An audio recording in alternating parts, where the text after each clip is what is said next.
G'day everybody, welcome to the final part of the Mandalorian diorama build. When we left, the doors were painted and were just drying. I'd done the dry brushing and everything, so all that was left to do was to mount them to the boards like we'd done the wall. So put the screws in the bottom because we'd already pre-drilled them when we first fit, make sure everything was at the right spot, measure it back so that everything's going to be the same, screw it on, and pretty much there you have it. And then glue the downpipes on. This was repeated for both the buildings, but I've only showed you one because it's not particularly difficult to know. A little bit of fun with it at the end. I've got to say I have really enjoyed doing this build. Mistakes, there's some mistakes were made from here on, and I'll discuss them as we get through them all. But it's been really good to see it come. It's been really fun to see it come together, and I couldn't wait to get the things, all of the pieces in, to see how it looked. This is all the heads after we put them on the pikes. Just the various stages of painting. That was interesting too. That took it was probably about an hour and a half all up to do all of the red and all the black, and we're just about to get into the washing. These are just photos, but it was fun seeing all the heads, and I thought you might enjoy the photos as well. Just nice seeing all these heads on pikes. The final stage of the Stormtrooper helmets is the black wash. I go into more detail in the whole of doing this if you want to watch the pencil toppers video. So the pencil toppers was a slower, more detailed version of it. Had all the painting, the red, the painting, the black, all of the doings. But where we're up to now is it's just the final bit. They've all been painted. It's just the wash that goes on the heads. When it gets onto the ones on the pikes, it's also the wash onto the flag as well, and I leave the wash heavier at the top than at the bottom. I try not to dab it off just underneath the helmet so that it does actually add to the shadowy sort of effect that they are,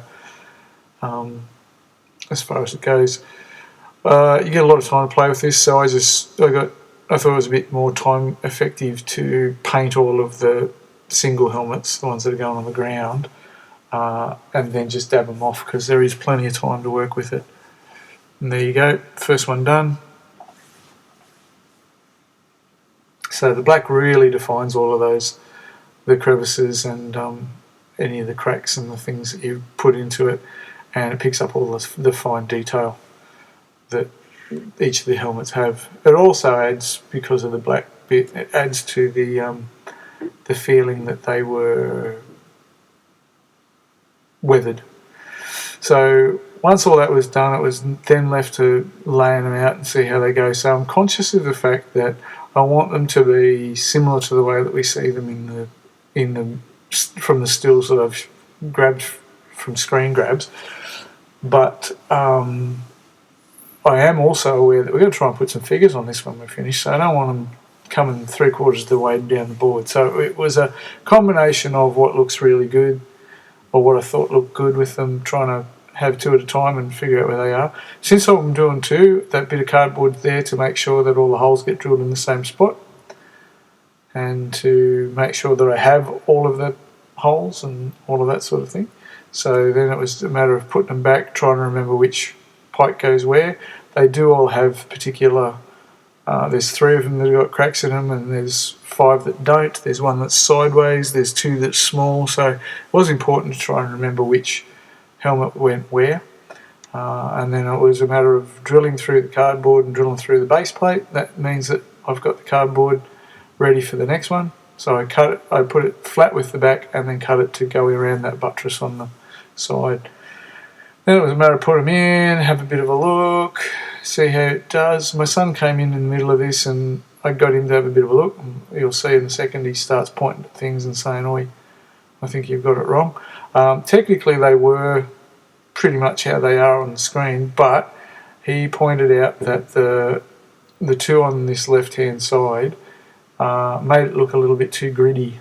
The way that they went in, they looked, from when you're squatting down, have a look at them, it looked too much like they were in a straight line, and he thought that it would be better to separate them a little bit. So after a little bit of discussion and trying to say, hey, well, in the last parting shot, the Mandalorian walks in between them, he actually passes between them, that's where that one is. He said, yep, do you want it to look good or not? So it is a compromise when you do this sort of thing for whether you have super accurate or whether you go for aesthetically what looks good. And I think given that when it's all said and done, these things are just to help the models look pretty cool, aesthetics is probably the way to go rather than the serious film accuracy.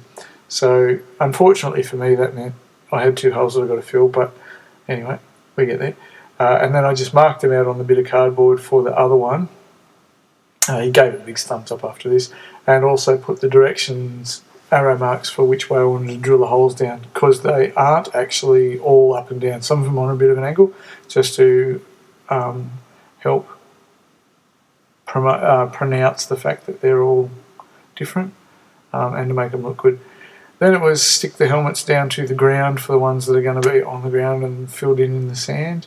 The one that's on its side, one of them didn't sand as the same as the other, and so I needed to prop it up with a bit of cardboard to get it on the angle that I was happy with, but all of that gets hidden when the sand goes on. Then it was put the bins on, the space crates on, because we're going to put the sand around, so the crates need to sort of be in the sand rather than plonked on it later. I decided to go with one crate, again because of space. I put the 2 on, I had a look at it, it's pretty fast in the video here, but I did actually have a bit of a gander at 2 of them and whether I thought 2 was better than 1, whether to put them at the front, put them at the back, what to do, and opted in the end for just 1 space crate. So the good news is I got space crates for something else that I could do down the track. Then it was a process of take them out one by one, put super glue on the pikes, and then put them back in, making sure that they are facing the right way. And there we have, that's what they are. So you can see that they're going off on different angles, and they look a little bit more like they were meant, like they've been jabbed in there, congregated together, but they're not ringing, but they're not a grid pattern by any means. So there's a pencil topper. Seems like a long time ago now, but anyway. So the makes for a nice panorama when you're just panning around there. I had a lot of fun with a few of the glamour shots and having a bit of a giggle while I played with the camera. Then you've got your helmets glued at the bottom, and we'll get the sand put on them in the next, well, the mould around them and get the sand put on. So those are just a couple of still shots that I took after it was done up to there, because like I said, it was starting to get to the pointy end of the whole exercise, and it's been a real lot of fun, and I've been waiting to stick figures on and see how everything looks when you don't have to hang on to it with 2 hands. The next step I went with, there's a sculptor mould recipe that Luke Apps, if you want to have a look on the internet, Luke Apps, he does a really good sculptor mould recipe, but it requires paper, and it is by far the better way to go to do it with paper. I didn't want to have to wait for the paper to dry so much, and we're in the middle of a virus that toilet paper, he uses about 4 rolls of paper, and they were a lot cheaper the first time I saw that video than they are now. So in the interest of toilet paper now being gold, I decided to use just styrofoam balls, and so I blended up just offcuts of styrofoam back to their constituent little balls, and used that with wood glue and plaster of Paris to make like a sculptor mould thing. Unfortunately, after I did this, I then decided, well, while it's all wet because it's got glue in it, I'll put some sand on it. And so for one of them, I tipped the sand on, only to discover that the sand does not fill in the gaps between the balls, and I was left with sandy, looked like a crab had come and dug the beach up and made its house in the beach, and there was all these crab balls all over the thing that were sandy.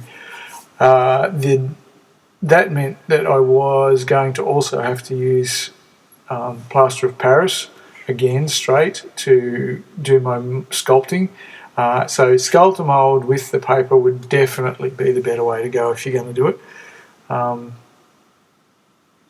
Otherwise you've got this.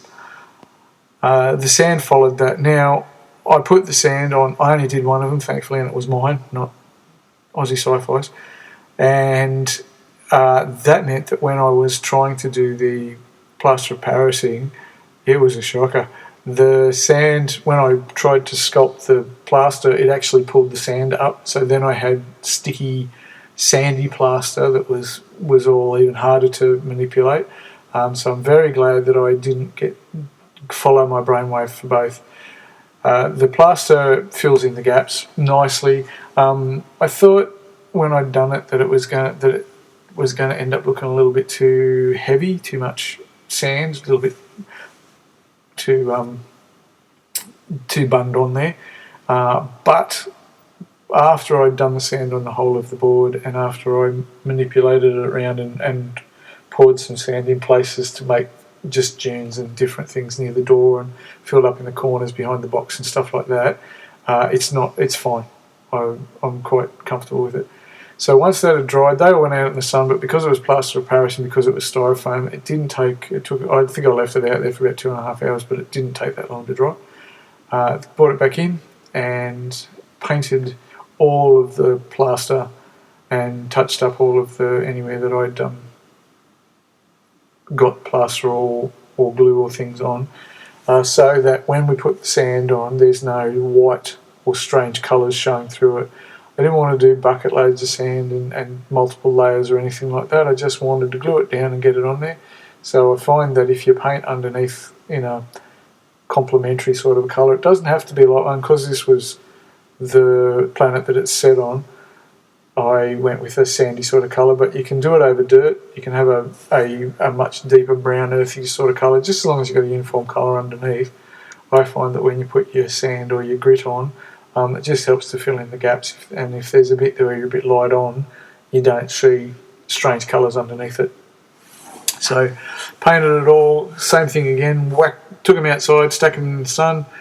About an hour and a half later, I went out and retrieved them, and this is just glue. I just went and got some PVA, I got the straight PVA, put it on, brush it around, get it in between, make sure with the brush that I got it between the helmets so that the sand did actually get into those grooves a bit, and then put a layer of sand on, and once it's on there, just tip it off, collect it all, do the next one. Then after that, I noticed that there were bits that were still a bit blank, and I wasn't happy with the fact that it was very flat on the bit where it doesn't have the pikes. So I came in and used the method that you'll find hundreds of videos if you want to watch them on doing basing. Poured sand on, just out of my hand, poured it in, let it find its own level, again built it up in the corners, made some little duney sort of bits, and while it was down, then just squirted PVA glue, water mix. Also Lucaps and Terrain Tutor have got excellent videos on how to do those, and then you soak it right in, and the sand soaks up all of the glue and stays set, and then you have a much more regular sort of a finish to it all. It looks, you've got dunes and undulations that aren't just a flat bit. I tried to keep it a little bit flatter where the figures are going to stand, and it's just so they don't topple over and you don't get wobbly model syndrome. This is just going and touching up all the bottom of the posts and some of the flags, the red on some of the flags where plaster and sand got on them. Also tidying up any of the wall sections with the wash where I got any of the plaster or anything went up. Put a little bit of extra wash at the doorway where I thought boots might have come out and left junk on the sand, and then went around and tidied up the face edges with the black. So that's effectively everything as far as the build of it goes.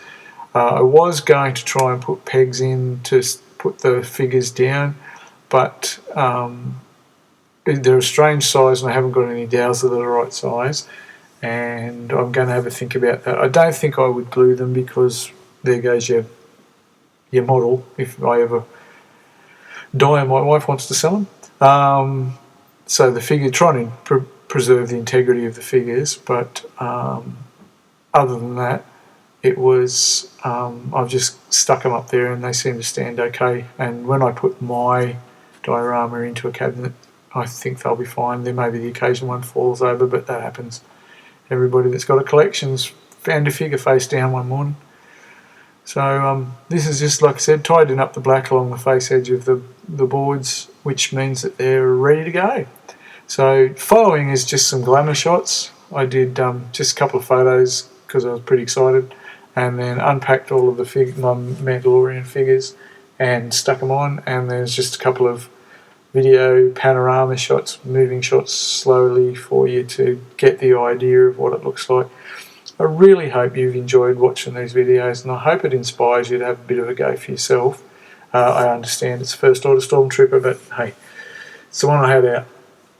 I thought he'd done the whole hard yards of the build so far, so he should deserve to get a bit of a look in the end.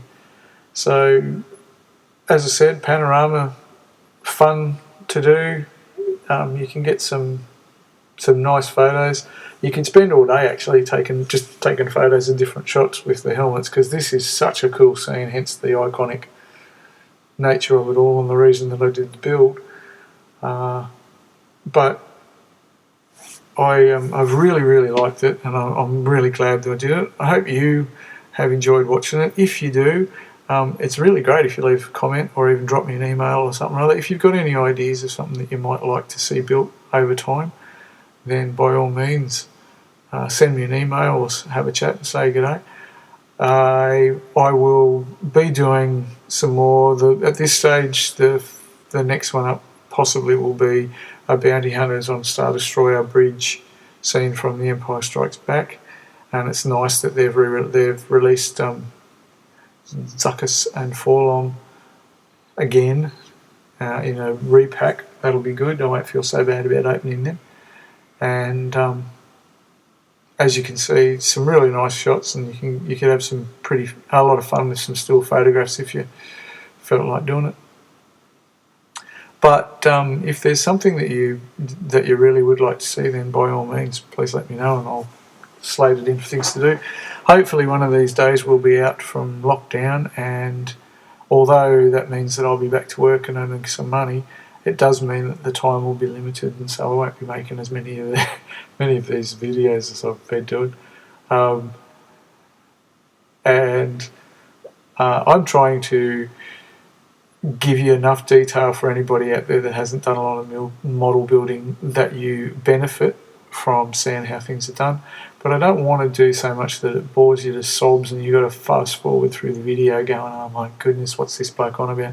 So if there's things you'd like to see a bit closer, I'd recommend Terrain Tutor or Luke Apps, Geek Gaming, because their models are excellent and their tutorials are excellent, and I've spent many an hour watching them do the craft that they're very good at. But I'm happy to do something if you wanted to know how to do it. I tend to be a little bit low tech. I haven't got a 3D printer. I do cut a lot of stencils out by hand, even though I do have the tricky cutter for doing things like the doorways and stuff.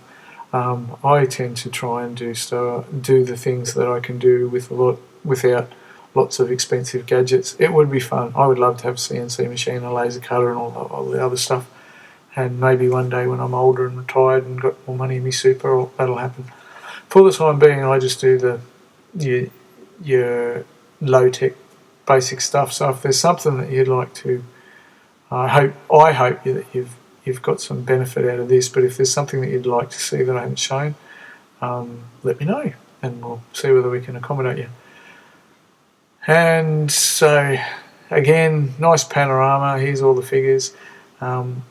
Coming up next is just a shot from the beginning that said this is where we all started and this is what it was going to look like, and I think we've come pretty good. Apart from the fact that I haven't got all the figures yet, I think it came pretty close. So just some more glamour shots, and there'll probably be more of them in my photo album when time's done. So thank you very much for watching. I know this was a slightly longer video, but I hope you enjoyed the difference. As I've said before, lots of artwork on Redbubble if you want to support me or buy yourself a shirt. Thanks for watching.